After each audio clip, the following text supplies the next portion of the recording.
장직기 동안에 치료를 제대로 안 하면은 완전히 굳어져서 일상생활 동작이 어려워지고 그 다음에 여러 가지 생활하는데 장애로서 작용하는 경우가 많이 있기 때문에 빠른 시기에 치료를 해서 정상적으로 활동할 수 있도록 해야 되는 게 또 오십견의 특징이기도 합니다. 60살의 남부자 씨는 벌써 10년 가까이 어깨 통증에 시달려왔다. 최근에는 일상생활을 하기 힘들 정도로 심해졌다. 목 같은데 여기가 주위가 좀 땡기고요. 네, 목도 땡기고 모든 게 다 불편해지더라고요. 주사 치료를 하는 서양의학과 달리 한방에서는 침으로 어깨 관절을 관장하는 뇌를 자극해준다. 뇌가 자극된 상태에서 운동으로 관절을 풀어준다.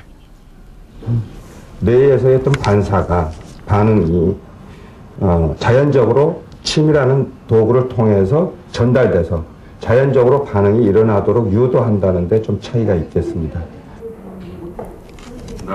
오십견이 오래도록 낫지 않을 때는 다른 원인을 의심해봐야 한다.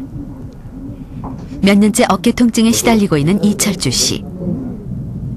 초음파 검사 결과 인대가 20% 정도 부분 파열됐다. 어깨 관절 사이에 노폐물이 쌓여 관절이 굳어 있는 것이다. 그다음에 노폐물이 쌓여가지고 관절이 굳어 있고 두 가지 문제를 다 같이 갖고 있어요. 한 3년 전서부터 오른팔이 아팠었는데 한 1년 정도 지나니까 오른쪽 팔은 자연적으로 낫더라고요. 근데 오른쪽 팔이 자연스럽게 낫는 거와 동시에 그 통증이 왼팔로다가 옮겨가더라고요. 진단 결과 당뇨가 원인인 당뇨병성 오십견으로 밝혀졌다. 이철주 씨가 10년 가까이 앓고 있는 당뇨병이 원인이다. 최근 이 병원을 찾은 오십견 환자 2,000명을 조사한 결과 30% 정도가 당뇨병성 오십견으로 밝혀졌다. 당뇨병성 오십견은 일반 오십견보다 통증이 더 심한 것이 특징이다. 당뇨병 환자는 인대가 쉽게 파열되고 당 성분이 관절낭 주변에 달라붙어 손상이나 염증을 일으키기 쉽다. 당뇨가 있는 경우는 증상이 심한 것이 특징이고 조금 난 듯하다가 다시 아프고 이렇게 재발을 많이 하게 됩니다. 그래서 일반적인 운동 치료로 잘 낫지 않는 분이 많아서 수술하는 방법을 택해야 되는 경우가 상당히 많고요. 당뇨 때문에 인대와 어깨뼈가 심하게 유착되었거나 인대가 파열되었을 때는 수술을 해야 한다. 4mm 정도 피부를 절개한 뒤 관절 내시경을 삽입해 관절낭 사이의 노폐물을 씻어내고 관절막을 펴줘야 한다.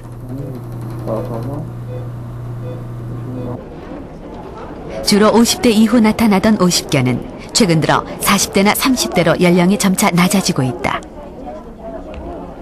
어깨와 팔의 일정 부위만을 사용하는 생활 환경으로 근육이 굳어지는 경우가 많기 때문이다.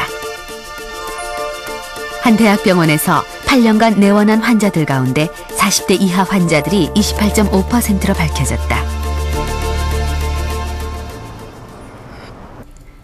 올해 31살의 김철옹 씨는 최근 들어 어깨 통증이 부쩍 심해졌다. 5년 전부터 하루 평균 12시간씩 컴퓨터 작업을 하고 있는 그는 손목과 어깨 부위만을 집중 사용해왔다. 어깨가 이렇게 많이 결리고 또 뻐근하고 그게 이렇게 잠깐씩 지속되더라고요. 파스만 붙이다가 통증이 심해지자 병원을 찾았다. 선생님 여기도 많이. 진찰 결과 어깨 주위 근육이 심하게 뭉쳐 있었다. 이 경우 치료하지 않으면 오십견으로 악화될 수도 있다. 정적인 자세로 장시간 있다 보니까 이런 어깨의 근육, 목의 근육 같은 것들이 아무래도 경결이 많이 됩니다. 예, 그런 상태에서 이제 그걸 풀어주지 않고 계속 또 장시간 노출이 되게 되면은 이제 어깨 자체에도 이제 점점 무리가 되게 되겠죠. 오십견은 또 순간적인 잘못된 동작 하나가 원인이 되기도 한다. 10개월 전에요. 차에서 뒤로 가방 넘기다가 삐끗했거든요. 그래서 그냥 그때는 조금 있으면 나을 줄 알았어요. 근데 어깨를 이렇게 움직이지를 못하겠더라고요. 지하철이나 어디 갈 때도 이쪽에 누구 사람 없는 데로 그냥 이쪽 감싸고 다녔어요. 여기 누가 혹시라도 이렇게 칠까봐 치면은 막 엉엉엉 자지러지게 아플 정도였어요. 이렇게 초기에 병원을 찾으면 간단한 물리치료만으로도 효과가 크다. 우선 뜨거운 팩으로 근육을 풀어주고 전기치료를 통해 뭉친 근육을 이완시킨다. 다음에는 초음파를 통해 유착된 근육과 인대를 운동할 수 있는 상태로 만들어준 다음 본격적인 운동치료에 들어가게 된다. 물리치료를 받아도 관절을 계속 움직이지 않으면 다시 굳어지기 때문에 집에서도 할 수 있는 운동 처방을 받아 꾸준히 운동하는 것이 중요하다. 집에서 다시 오늘 늘어났던 범위만큼 다시 늘려서 올 수 있게 혼자서 할 수 있게 이제 정확한 방법이나 가르쳐드리는 그런 방법입니다. 치료법입니다. 그렇다면 오십견을 예방하기 위해 스스로 할 수 있는 운동 방법은 무엇일까? 최대한으로 올릴 수 있는 만큼 평소에 안 쓰던 근육을 꾸준히 사용해 훈련을 시켜서 관절의 유연성을 유지하는 것이 무엇보다 중요하다. 역할들을 하게 되겠습니다. 우선 관절의 운동 범위를 넓혀줘야 한다. 어깨 관절이 굳는 것을 방지해주기 때문이다.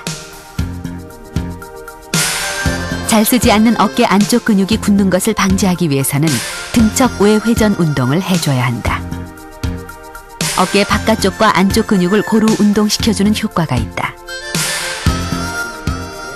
팔꿈치 연결 관절의 이완을 위해서는 등척 수평 내전 운동이 필요하다. 팔을 90도로 위아래로 움직여 팔꿈치 연결 관절의 유연성을 높여준다. 잘 쓰지 않는 어깨 아래 근육을 강화시키기 위해서는 견갑부 강화 운동을 해야 한다. 팔을 양옆으로 한 뒤 좌우로 움직여준다. 동교이건 어깨가 굳어지는 거죠. 그것은 물론 50대, 60대가 많이 오는 건 사실이지만 젊은 사람들도 어깨를 충분히 움직여주지 않고 운동을 안 해주면 언제든지 손상을 받을 수가 있고 또 그런 손상을 받았으면은 가능한 빠른 시일 내에 적당한 치료를 함으로써 운동 범위를 다시 회복해서 정상 생활을 할 수 있지만은 그냥 내버려 두고 자연 치료가 되겠지 하다가는 나중에는 장애인이 될 수 있다는 그런 위험이 있으니까 너무 가볍게 볼 것이 아니라 필요할 때는 전문가를 찾아와서 정확한 진단도 받고 또 정확한 치료를 하는 것이 중요하다고 생각이 됩니다. 이맘때면 어김없이 찾아오는 불청객이 있습니다. 황사인데요. 황사에는 납, 알루미늄, 구리 같은 각종 중금속이 포함되어 있어서 여러 가지 안질환을 유발합니다. 올해는 그 어느 때보다도 황사가 극심할 것으로 전망이 돼서 눈에 대한 건강이 더욱 걱정되는데요. 다음 이 시간에는 실명을 부르는 안과 질환 두 번째 이야기, 당뇨 망막병증과 백내장을 이기기 위한 방법을 알려드립니다. 생로병사의 비밀 다음 이 시간에 찾아뵙겠습니다.